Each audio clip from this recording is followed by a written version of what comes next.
देखो यार, ये बात तो मैं कहना नहीं चाहता था, पर सोचा कि चलो अब इतना हो ही रहा है तो एक वीडियो बना के डाल ही देते हैं, क्या ही होगा। बात तो करनी चाहिए ना। अगर मैं भाजपा के साथ बोलूँगा तो भाजपा का हो गया, अगर मैं भाजपा के विरोध में बोलूँगा तो कांग्रेस का हो गया।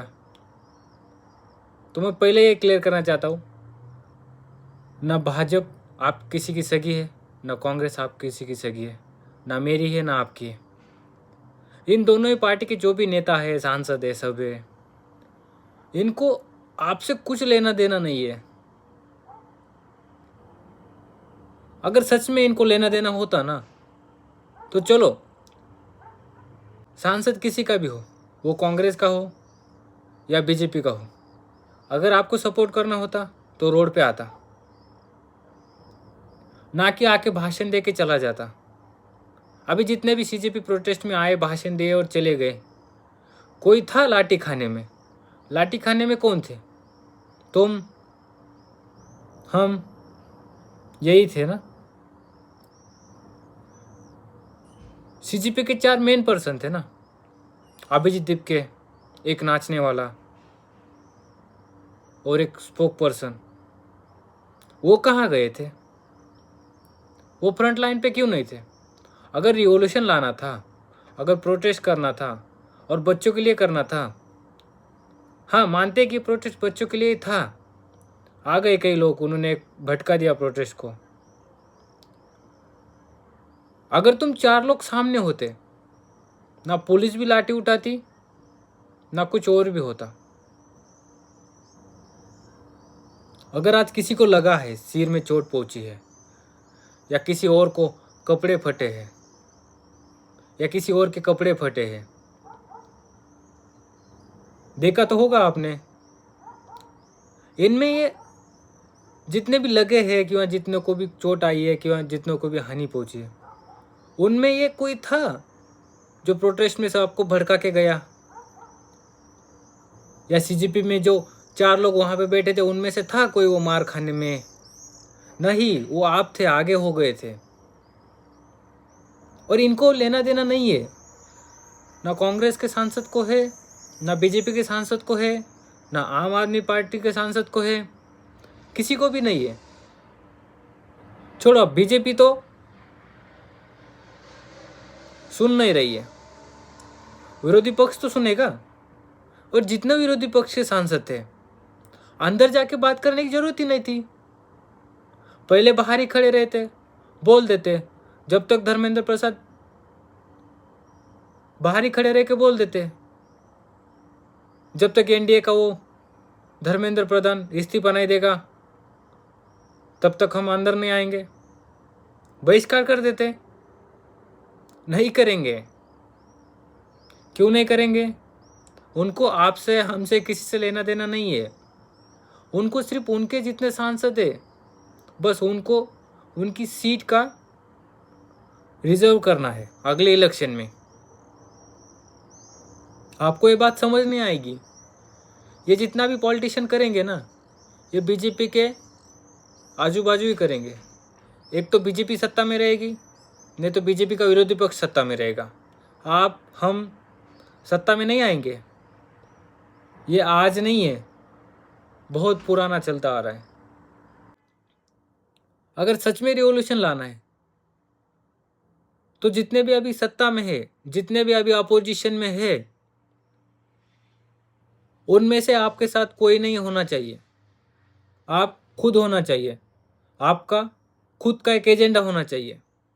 आपका खुद का एक मोटिव होना चाहिए। आपका खुद का एक रूट्स होने चाहिए,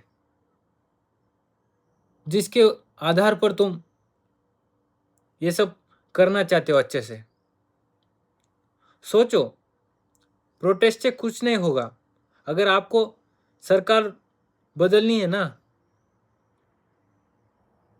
ज़्यादा से ज़्यादा क्या होगा? इस्तीफा मिलेगा एक, कुछ नहीं होगा।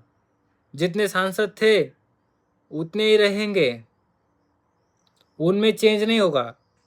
एक तो बीजेपी का आएगा, मतलब एनडीए का आएगा, नहीं तो इंडिया अलायंस का आ जाएगा। अपक्ष कोई नहीं आएगा। अब जितने प्रोटेस्ट कर रहे इसमें से कोई कांग्रेस में जाएगा और किसी बीजेपी वाले के अलायंस में जाएगा। अगर वो चुन के आया तो क्या फायदा? विचारधारा तो वही होगी ना, जो वो काम करेंगे वही करना पड़ेगा। तो समझो, अभी समझो, जितने भी ये प्रोटेस्ट कर रहे करो प्रोटेस्ट, कोई दिक्कत नहीं, करना चाहिए। रिवॉल्यूशन लाना है तो प्रोटेस्ट ही करना चाहिए, शुरुआत यही से होती है। पर ये बीच में जो आ रहे ना, जो विरोधी पक्ष वाले आ रहे, मत आने दो इनको। बोल दो स्टेज से, आपकी जरूरत नहीं है। आप खुद के कुछ मोटिव रखो, कुछ उद्देश्य रखो, बोल दो ये हमारे मोटिव है, इसके अलावा हमें कुछ नहीं चाहिए। अगर आप इससे सहमत हो तो आप अपनी पार्टी छोड़ के हमारे इस मुद्दे पे डटे रहो। अगर ऐसा है तो उस पर्सन को अपना स्टेज दीजिए, उसको बात करने का मौका दीजिए।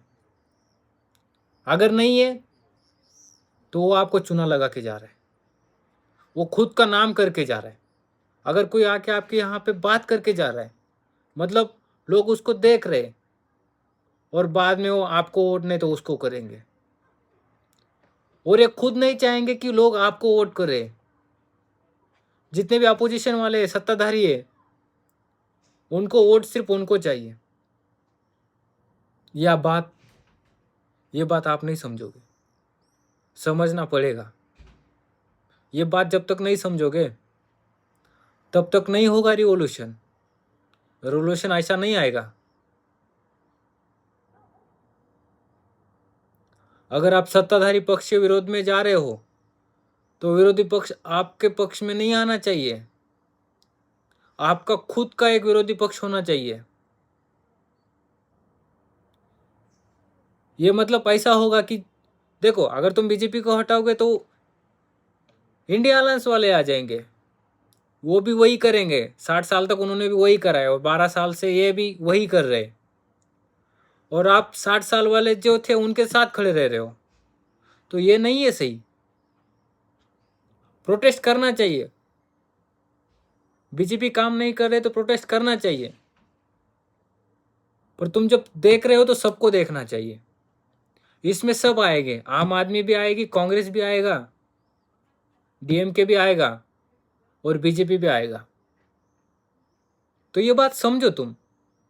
अभी जितने भी है सत्ता में है, क्या वो सच में काम करते हैं? जितने भी डीएम एमएलए जो है, करते हैं काम? आपको पता है कितना कमीशन लेते हैं? कोई करता है बात? अभी जिस जिले में एनडीए का सांसद है, जिस जिले में इंडिया अलायंस का सांसद है, एक दूसरे के अपोजिट में बोलते हैं? कोई काम होने के बाद वहां पे जाके बात करते हैं? नहीं करेंगे, क्योंकि उनको पता है 2 पैसा ये खाएगा तो 2 पैसा हमें भी खिलाएगा। वो आपके पास आएंगे सिर्फ अपना नाम करने के लिए। जितने भी अपोजिशन वाले थे, सबने अगर लेटर लिख के दिया तो क्यों नहीं देंगे इस्तीफा? आपको प्रोटेस्ट करके इस्तीफा मांगने की जरूरत है क्यों पड़ी? क्योंकि ये विरोधी पक्ष भी नहीं है ना उसमें, ये एक ही है सब, जो आपको समझना पड़ेगा।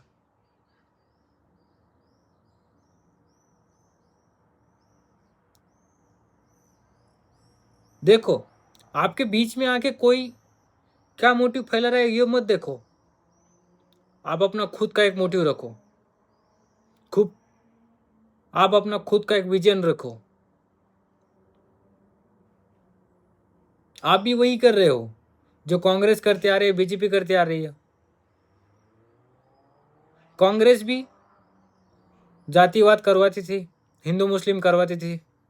बीजेपी भी हिंदू मुस्लिम करवाती है, जातिवाद भी करवाती है। एसपी वाले भी जातिवाद करवाते हैं, समाजवादी पार्टी, पता है? यादव ठाकुर चमार ये वो, ये सब वही करेंगे।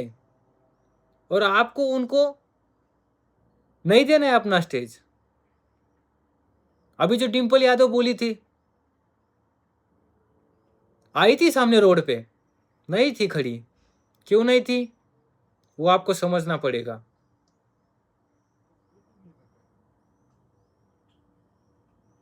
केजरीवाल आया था, सामने क्यों नहीं था रोड पे जब प्रोटेस्ट चालू हुआ तब? कुछ तो बैरिकेड से उतर के चले गए। पुलिस ने मारा किनको? तुम्हारे मेरे जैसे बच्चों को। क्यों मारा? क्योंकि हम सामने थे। उनको क्यों नहीं मारा? वो सामने नहीं थे। हम किसके पीछे गए? उनके पीछे गए। तो वो कहाँ गए? वो हमारे पीछे गए। सोचो समझो। देखो, रिवॉल्यूशन आएगा, आपके साथ हर बच्चा जुड़ेगा, हर गांव का लड़का जुड़ेगा, हर आदमी जुड़ेगा। परेशानी किसको नहीं है? सबको है। हर गांव में परेशानी है, हर शहर में परेशानी है, हर स्कूल में परेशानी है, हर काम में परेशानी है, हर सरकारी वर्क में परेशानी है।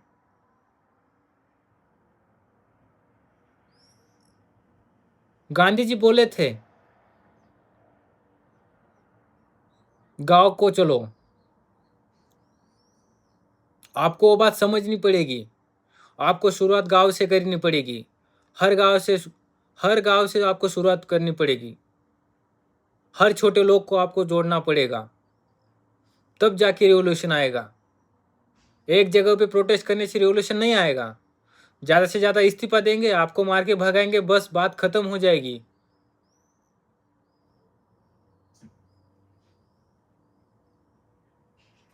और किसी के एक के बात में आके खुद का मोटिव खराब मत करो। अभी जो है कॉकरोच जनता पार्टी,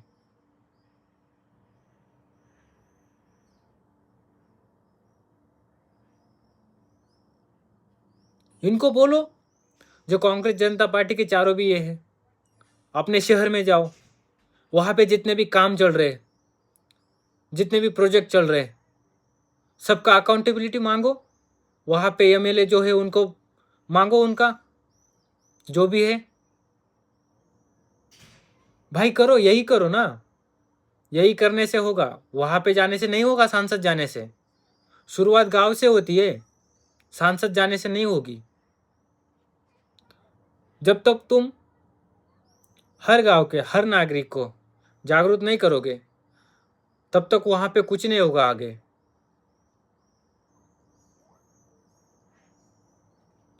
हाँ, बीजेपी में है बुराइयां। बीजेपी में नहीं, जितने भी अभी सत्ता में है सब में बुराइयां है। वो इंडिया अलायंस हो या इंडिया अलायंस हो, इनकी प्रॉपर्टी 5 साल में बढ़ जाती है। बढ़ जाती है। उन पे सवाल करो, कहाँ से बढ़ी, कैसे बढ़ी, तुम्हारे शहर में कितने काम हुए, कैसा काम हुआ। उनमें कौन था पैसा लेने में?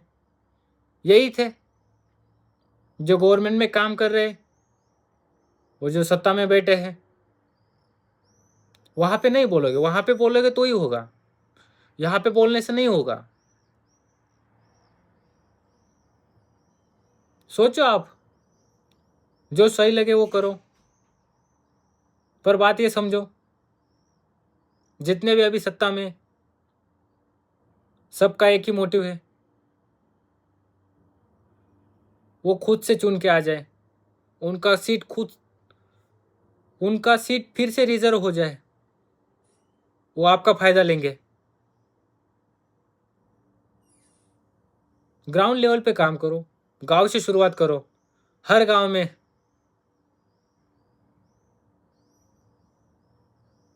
और जो देश के विरुद्ध में है, उसको मत दो अपने यहाँ पे स्थान, मत आने दो उनको।